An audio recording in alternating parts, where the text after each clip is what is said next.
dimanche 10 avril, 48 millions de Français sont appelés aux urnes pour le premier tour de la présidentielle qui oppose 12 candidats dont le président sortant.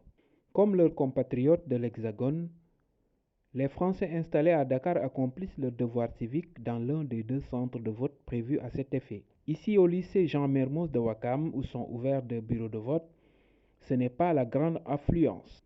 Avec un accès limité, nous avons pu interroger quelques électeurs.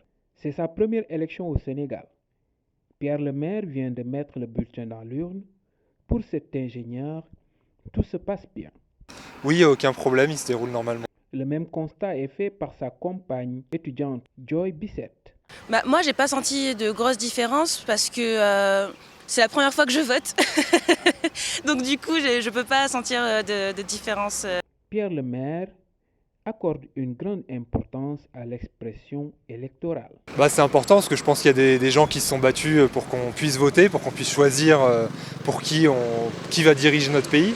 Et c'est vrai qu'il y a certains pays où c'est pas forcément possible. Et pour ces pays-là, justement, c'est important de montrer qu'on a le choix et puis qu'on peut élire qui on veut. Jean-Marie est franco-sénégalais. Il vote depuis 26 ans aux élections françaises.